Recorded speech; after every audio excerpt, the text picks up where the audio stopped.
It's good to make it 14-0.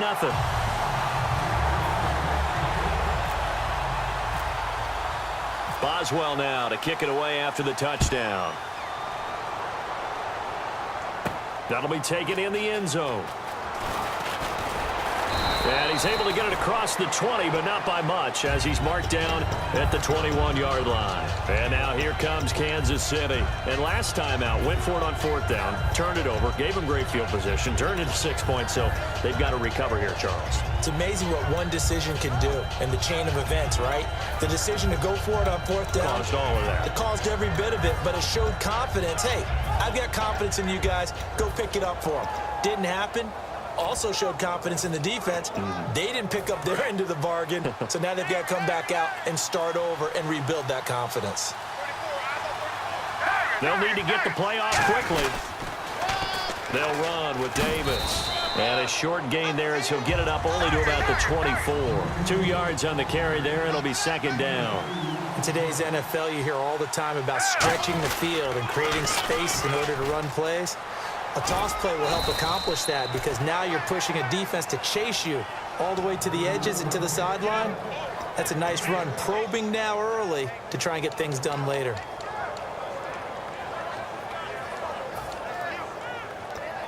And the defense searches for one more stop here after the run on 2nd down. In motion, Hill.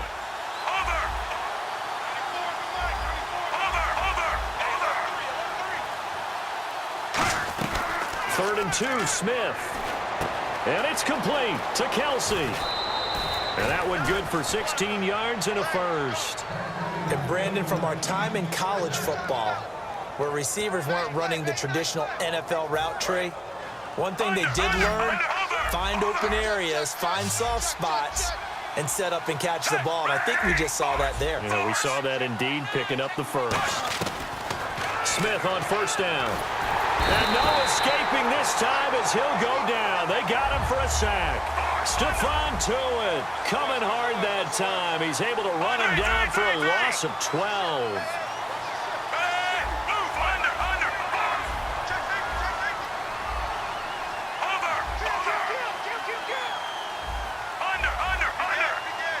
So the defense flinches, contact made, and the 5-yard penalty ensues.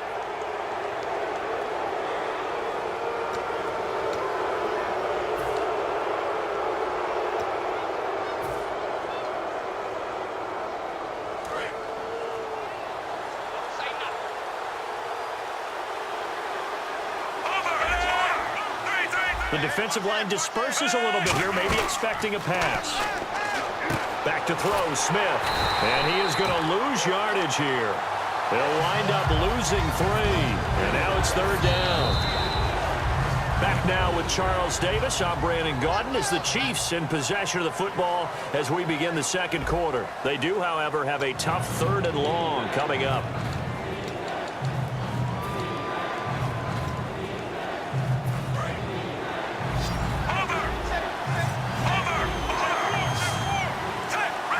In motion, Hill.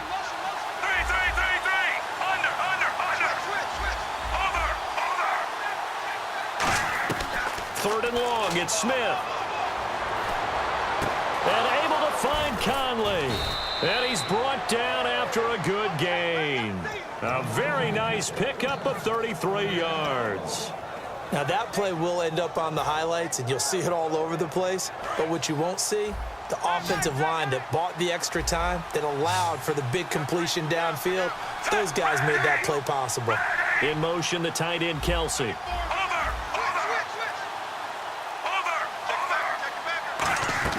On 1st down, Smith. And that is caught for the touchdown, Kansas City. Their dangerous wide receiver, 30 yards. And the Chiefs are able to get this back within a touchdown. And he's a little bit on the shorter side as a receiver. Maybe sometimes for the defense, tough to find the little guys, right? Yeah, sometimes they get lost in the traffic, but usually what it means is that rather than just winning with height or even speed, they use their quickness to find a way to get open. Well, tall, short, wide, skinny, whatever, there it results in a touchdown. Now the Steelers offense gets ready to get back onto the field. And following that long touchdown pass, a one-play drive last time, to see if the defense, you know they're ready. They don't want that to happen again. And you would have thought they would have been ready the last time. That's what you work on all the time. Make sure that no one gets behind you. That's the cardinal sin of defense, not giving up the long pass. They did. Let's see how they adjust. They'll start out on the ground with Bell. And he's able to plow forward up to about the 29, just shy of the 30. Calling a gain of 4 on first, and that'll make it second down. Not a run that you're going to write home about, but still a good first down run. That's what an offense calls staying on schedule. 3 to 4 yards on first down, you're set up very well for the rest of the drive.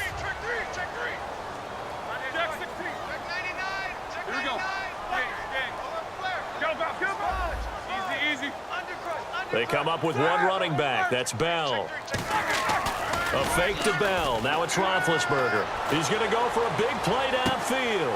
A 50-50 ball here, and it's intercepted. A great read, and it's picked off. And a big turnover there as his guys will get the football back. And now here comes Kansas City. And they're hoping to capture some of that magic they had last time out when they were able to put together a scoring drive. But they're still down here, Charles. Not the major concern, though, because of what you talked about. They scored the last time out. They feel good about themselves. They feel like their game plan. Jamal Charles, nobody in front. 30, past the 20. And he cuts it left, and now room to move. And all the way in for a Kansas City touchdown.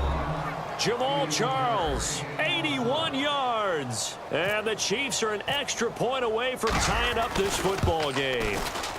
And we've got a good one brewing. We're all knotted up at 14. So a tie ball game here as the kick's away. That's fielded in the end zone. And he'll wind up about 4 yards shy of where he would have been if he had taken a knee, as they'll start at the 21-yard line. And now out come the Steelers.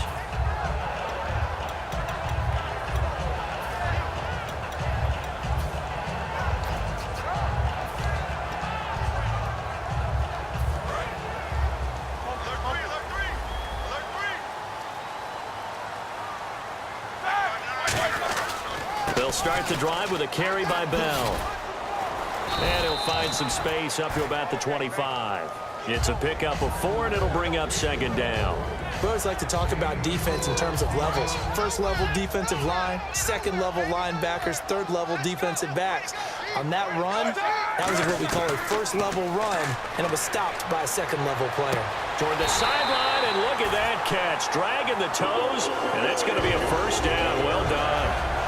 He had time, was able to survey the field and find a soft spot in that zone coverage. And that's where it gets difficult for a defender, Brandon. You go to your spots on the field that you have to cover, and when the offense finds an area that you're not in, that's where they throw the football.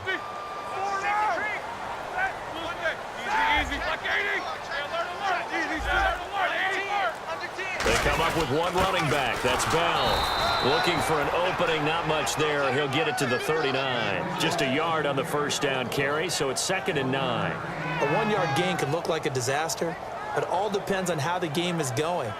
Is it a series of 1-yard gains running the ball? If that's the case, you might have to start thinking about throwing it a little bit more. But if it's just the occasional 1-yard run, hey, congratulations to the defense. They won that one.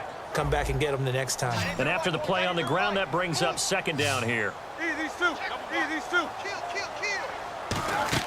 Again, it's Bell. And he is met at the line of scrimmage, and he goes down right there. No gain on the play there, so that doesn't help. Now they're looking up at a 3rd and 9 situation. And defensively, it's a nickel formation here on 3rd down and 9.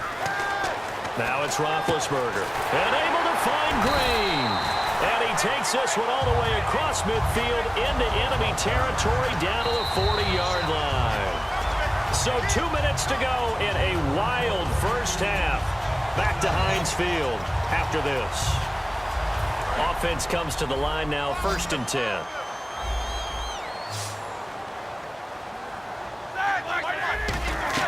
Throwing now, Roethlisberger on 1st down.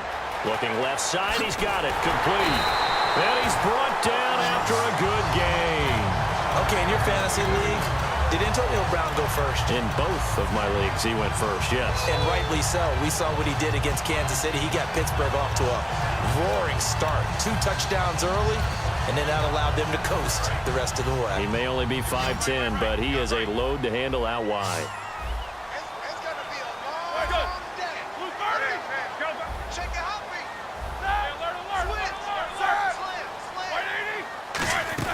Now a play fake here on first down.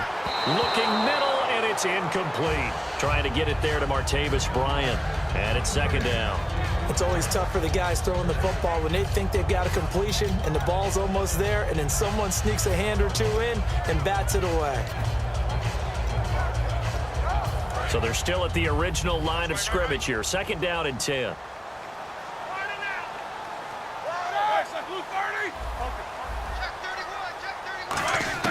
Again on second and 10, it's Roethlisberger. And Bryant's got it over the middle. And able to get him down, but he does reach the 5. Now here's a defensive timeout called by the Chiefs. It's just their first, so they'll have 2 remaining here before we get to halftime.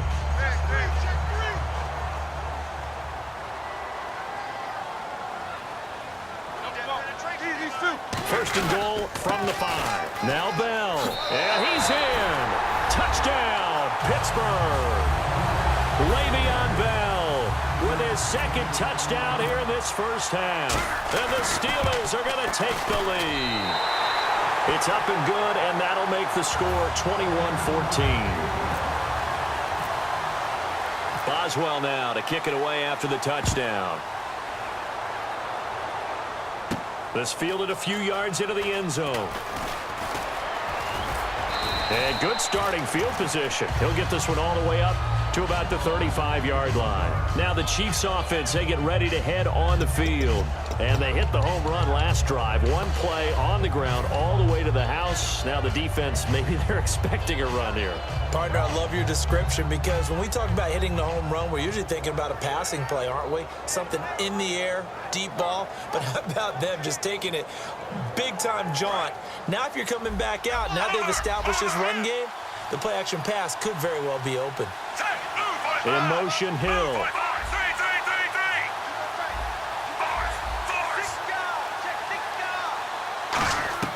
On first down, it's Smith. And Conley's got it over the middle. And he'll be taken down, but not before he gets into enemy territory. In recent years, the slot receivers really gained stature in the NFL because they could do so many things. Yes, they can line up wide like your normal wide receiver, but to have that kind of courage and toughness to run routes in the middle of the field and become dependable targets for their quarterbacks and move the sticks, those guys are worth their weight in gold. So many times you hear today's NFL described as a space game. Get your best players into space with the football in their hands. That's why sometimes you swing it out to your runner, get him out in the flat, and let him have a chance to make people miss an open field. Now a first down throw. It's Smith. Looking for Macklin, and it's intercepted. A great read, and it's picked off. And he returns it up just shy of the 20 to the 19-yard line. Pittsburgh's offense now heading back out onto the field. And we'll see how this is played. Offensively, they've got the lead. Not a whole lot of time left. What do you think, Charles? Well, it's tempting to try and add to your lead, but a mistake there, that could change things in a big way. I say go ahead, take the knee, get on out for the half. You know, it seems like most every week we're talking about young players, young quarterbacks that have really come on strong. But Dak Prescott, Carson Wentz, they've earned their stripes early. Their play has really been off the charts. When you look at it, Carson Wentz, they made him the starter to begin the season. They're 3-0, and he hasn't turned the ball over yet. And Dak Prescott, they didn't expect him to be the starter at all, but he seized the opportunity.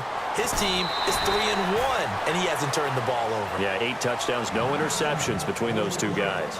It's funny, throughout the time that we've been together, when we talk with running backs about the ability to catch the ball, their eyes light up when they talk about open field and having one-on-one matchups, don't they? Yeah, they do. And that's the reason why. What we just saw, shedding those tackles, and that's what they're used to doing. It is, and it starts at the beginning of the play. One-on-one matchup if someone's trying to cover them, but they also like those one-on-ones downfield after the catch when they're running with the ball. They think they're going to win those, too. And he sheds a tackle. Now he's got some space.